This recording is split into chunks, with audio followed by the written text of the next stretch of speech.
welcome to 2021.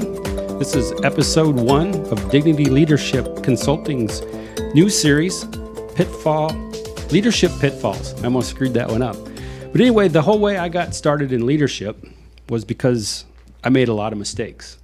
So I think part of learning is taking advantage of your mistakes and going back and redoing them, getting a second opportunity. So second opportunities are a big advantage. And then I was lucky enough to get into grad school, and I recently got my master's in leadership. And I met some great people along the way. So I thought the only way we could teach leadership to people that are listening is to go through and get some mistakes out of the way and talk to some experts who are leaders who understand how to overcome some of our weaknesses. So with that, I'd like to introduce Brooke Coleman to the show. Welcome, Brooke. Hi, thanks for having me. So Brooke is an incredible person. I've known her for quite a while. And we've also got Jacqueline Flores in the house. Welcome. Hi, thank you. So we need to keep the camera on Jacqueline today because she's got some production, some interview background, and she's being bashful now, but that's all good. So anyway, let's start off with Brooke. So tell me a little bit why you got into leadership. It's a great question. It's a journey.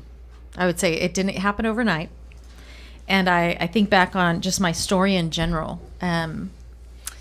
If a cat can have 9 lives, maybe I can have 9 lives too. I mean, it has been, I started out thinking I would be in business, studied business, went into just a niche type of marketing environment. And from there, at 22, started traveling the country and managing individuals who were about 20 to 30 years older than I was.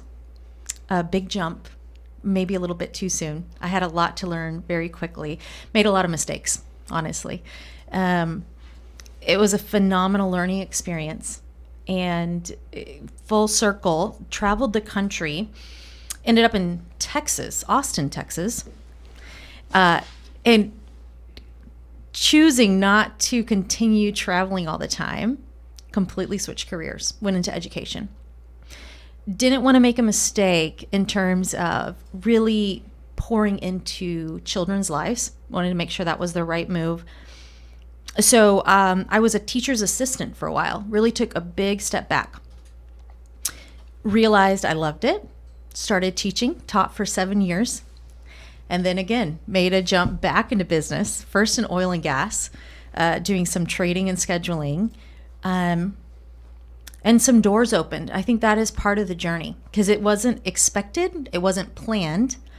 I grew up in South America. So a little bit of that background is I am fully American. But if you were to ask me, I would say I'm Colombian in my heart. I grew up in Colombia. Grew up speaking Spanish, not English. So these two worlds kind of colliding. And it all, I never knew how they would work together. I always knew having this language component was a huge part of me, this cultural identity, which was also a challenge in identity. You know, knowing who I was. Am I American? Am I Colombian? Am I white? Am I brown inside? Do I like salsa? Do I like country music? This opportunity came up. I became a certified medical interpreter in a huge healthcare system in Central Texas. And within 7 months, I took over the company's language department, covering 12 hospitals, 150 clinics, 13,000 employees. My direct department was a little bit smaller, but I oversee everything that happens at that level. So when it comes to leadership, it's been a journey. It's just lots of hills and lots of valleys. I think that's a lot about leadership. It is the journey.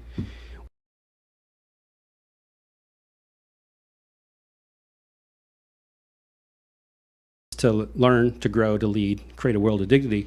And as leaders, I don't think we can ever be done learning, which is kind of why I wanted to put this little series together, put this show together, and we can kind of talk about what trials and tribulations we've had as leaders.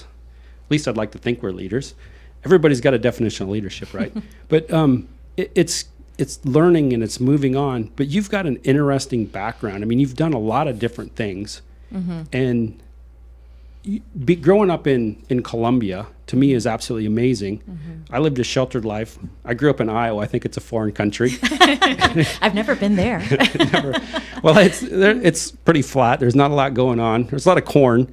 And I lived a sheltered life growing up. And I say that, I mean, I had a great education, a great family, but there's a huge world out there, and there's a lot of things going on. And one thing that I had for an aha moment that I learned was that you've got to drop your filters. You've got to start learning and listening and doing what other people are talking about. But so from your experience, I mean, you came from Colombia to the United States, to Texas. And I mean, Austin, of all places in Texas, is different than, it's not Texas, it's different. But explain a little bit of that to you about how you've gotten by some of those biases and how you've done it. Because I think you're remarkable in that. Great question. I think that you get over some of those biases by going through them. I don't think you get over the hump by jumping over it. If you're going to learn something from it, you're going to go into the belly of the beast. It is what it is. And so a part of that was wrestling with, who am I? What is my work? And I think that is still a huge question in my life. Like, you said, just that what we stand for, what your definition of leadership is. Simply put, my definition of leadership is creating a world where people matter. And so how did I go through all those biases is having conversations with people and recognizing where I aligned with people and recognizing where I didn't, and that it was okay. It was okay to be me. It was okay to look one way on the outside and not feel that way on the inside. It was okay for people to assume that this girl, she's probably just a Southern belle over there, and realizing, oh my goodness, esta señorita sí puede hablar español. This girl can speak Spanish. And what is this fire that comes out of her? It took time. And it's still, it's evolving. I think that too. It's evolutionary. It's not done. So I brought Jacqueline on the show to translate for me so I could understand what you're saying. Oh, she translated. She did. She wasn't kidding there. And so what'd she say? Wow. My mind here. She did say that she had a fire inside her, right? Yeah, I think how so. is it that she speaks Spanish? And I don't know. Now I'm all mixed up here. No, but I think what's important here, and you just touched on it, is leadership isn't about anything else other than people. Yeah. Right? No matter what you're doing, whether you're doing a kid's soccer team or you're doing a ballet with your daughter or your family, it's all about the people and how you treat people. And that kind of leads to a topic that I want to talk about with you today that you and I had talked about in the past, and it was my leadership pitfall number 1, which is putting profits over people. Yep. And I see this mistake happen a lot. I've done it. I've gotten tied into spreadsheets. I've gotten tied into P&Ls. You're not hitting your budget. You didn't, make enough widgets this week. What's your problem? Your electric bill's too high.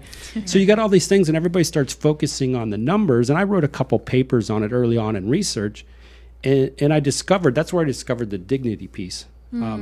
Was, that you got to make people feel important. And I think that you're really good at that. But do you have any experience or relation back to, in the medical thing, maybe on people and profits, and medical's all about people, but yet I hear about these hospitals, making money. And then, recently COVID was happening. I heard in Texas they were shutting down hospitals. Can you elaborate? Yeah. At the end of the day in healthcare, it's about taking care of the person.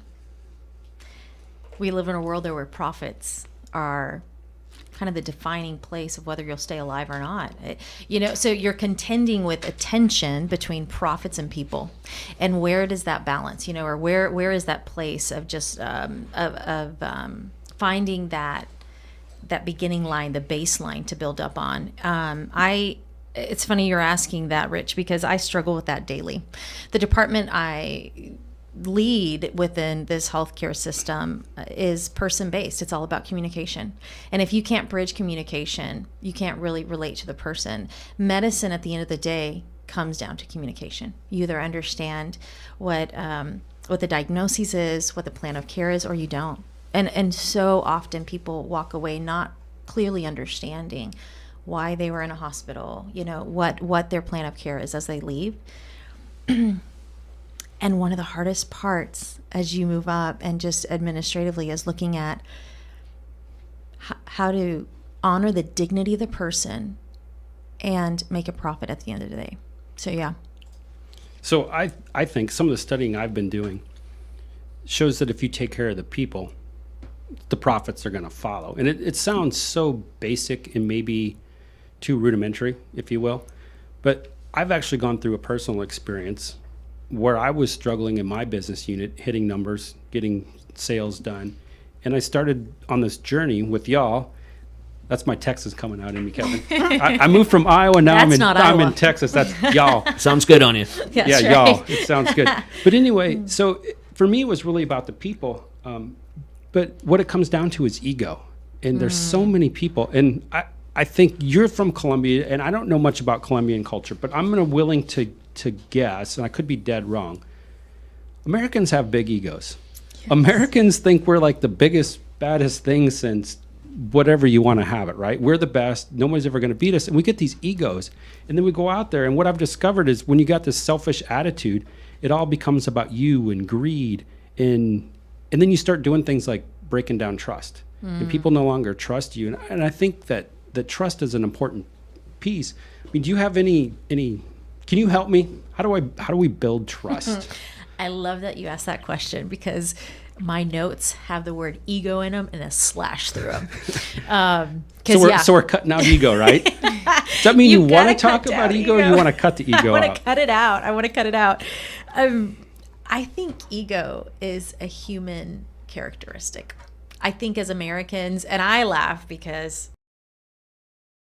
you're Colombian, but girl, you're not only American, you are Texan, and my mother's like Texas accent would come up in that.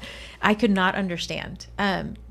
There is a beauty of being proud of where you come from. Absolutely. Because I really think Colombians are so proud of their heritage and who they are. And that is so important to identity and culture and building who you are. And when that kind of seeps in to a leadership concept, into an organization to where you are so high and mighty that you cannot see what is in front of you, then yeah, it's time for ego to be slashed out. I think that I see this every day in healthcare. You have people that spend a lot of time in school. And so maybe the fallacy for us is we continue to get degrees. We all met in grad school and it's been fabulous. But at one point, do you realize this is all academia? We know the stats, we can quote, we can tell you what the science says, but where's the empathy in it? So I think that is that balance. You have ego versus empathy, ego versus your true self, your true being. And can you take the time to stop and to listen and to see the person in front of you? Not the product, not the concept, but the person. Yeah, that's a good point. And you talk about listening, which is one of my favorite things. And you both know, you were there with me when I went through this journey. When I discovered, and I told you, being vulnerable is part of being a leader, right? We've talked about that. But I told you both that I suck as a listener, which also correlates to I suck as a leader. So I knew I had to fix that. And my aha moment was when, we were continued down the journey and I figured out that, wait a second, I'm here to, number one, to learn. And then once I learn, I can grow. And then after I grow, I can lead. Mm-hmm. And then after I lead, I can create dignity. And then when I hit that aha moment, it's like, how do you dignify somebody? How do I make you feel important, Jacqueline? Mm-hmm. I got to listen, right? I mean, right now, yes, I am listening to everything you have to say, and calling me out means you're paying attention that I'm still in the room, even if I haven't said much yet. Yeah. Calling me out, acknowledging the person, that's how you start dignifying. But which is an important point too, because as leaders, right, if we're walking around, it's whether you're in an office setting, a medical setting, we go back to the kids' youth sports or whatever. If you don't include the people, if you don't acknowledge them, then you're not giving them any dignity. And I'll admit, so we've talked about this. We've spent a lot of time together. You guys know I'm a blue. I'm a diehard blue. And I'm working on becoming more yellow, more red, getting a little green in me, having a well-rounded wheel, if you will. And as a blue, we do a lot of things, like, so blues are introverts. They build walls. They don't want to talk to people. They don't want to acknowledge people. And Jacqueline, you can probably talk to this a little bit. I mean, you've got a good story. One of your coworkers told me, or told you, that I was mean. Yes, they did. I don't think I'm the meanest person ever. I think I'm a really nice person, but explain to him about that journey, because I think it's pretty interesting. So I guess the journey of that would have been, I got to know you before we started working together. We were friends before we were ever coworkers. So hearing this current coworker let me know, hey, like, Rich was mean. Rich was this way. He would come into a room, he would not smile. He would have an idea and he would implement it. It was like you were almost taking notes all the time, I guess. That's kind of how they explained it. That's a blue trait. That's a very blue trait, because I have that too. But I'm listening to her and I'm smiling because I know this is true. This is the first time I met you. You walked into our classroom and you were quiet. You were assertive. You sat down in a corner. You were observant. And I was like, that intrigues me. So I'm a little different here. I wanted to approach you and get to know what you were listening to, what was calling your name, what you wanted to fix, right? But I then told my coworker that this master's program that we're doing, it's all about the change. So I asked her then, okay, sure, Rich is mean, but how has he grown? Is he implementing what we're learning? What's the changes that have occurred here, right? So did they lead by example? Are those things going on? And I think it's proof that you can learn no matter how young or old you are, and that you can keep growing. And I know, Brooke, you've and I had some conversations about some difficult things. Is there anything you want to add about this, about building trust? Yeah, trust is pivotal. I mean, that's the backbone of leadership, and it's a backbone of a healthy group and a healthy team, a healthy dynamic. I think with trust, comes, I don't know. Do you start with that transparency and vulnerability to build the trust, or trust doesn't happen overnight. You don't walk into something new and just trust blindly. It comes from watching someone and seeing that their words and their actions align. So yeah, it's huge. So huge. Trust is a process, right? A process. Change is a process. Yes. So you can change clothes, but you haven't changed the person, right? We won't talk about getting in. We won't talk about outfits. But so to do these things, to make change, it takes time. And to build trust, for me, it takes a lot of time. And a piece of that is consistency. And you've got to show up genuine and honest. And there's a couple other pieces that go into it, I believe, too, that you actually have to follow through with what you say. You have to act on it. And you have to show some compassion. And you touched on it earlier, Brooke. You mentioned the word empathy. And for me, empathy is a huge word. And I never understood what empathy meant for a long time. And you had a couple conversations earlier. You want to tell me a little more about what you were telling us? Well, I was just actually going to go ahead and add on to this whole trust thing. It changes. It varies during, what people are you sitting with? What experiences are they bringing up? And I can open up to Brooke really quickly because we do the vulnerability, but I can open up with you just as quickly if we're doing jotting down notes. We have the same strengths, so I connect with you in a different way. So getting to know your audience first, maybe, before trying to open up and hitting those leadership skills, or seeing which skills fit in with that group of people before creating that trust is what. So the listening skills, So right? stopping and listening. Yeah. Listen to who And they all are. builds Yes. on each other, Yes, yeah. yes. All right, so you're a brand new manager. You just got promoted. All right, you're both in this setting. Let's do It's it. real life. Okay. You're a brand new manager. Or let's say we got somebody that's listening, it's a brand new manager, and they want to ask us a question. And their question is, where do I start? What advice would you give somebody that's just been put into that position? How are they going to be, what advice are you going to give them to be successful? I say you start humble.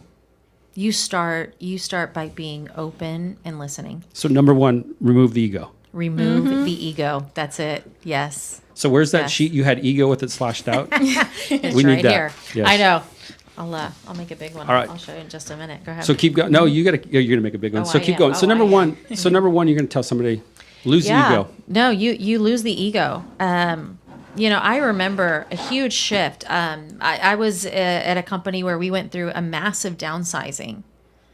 And I walked into a room where I had been a coworker, a colleague, and I was now leading this entire group, not only as a new leader, but as we were transitioning through something really hard.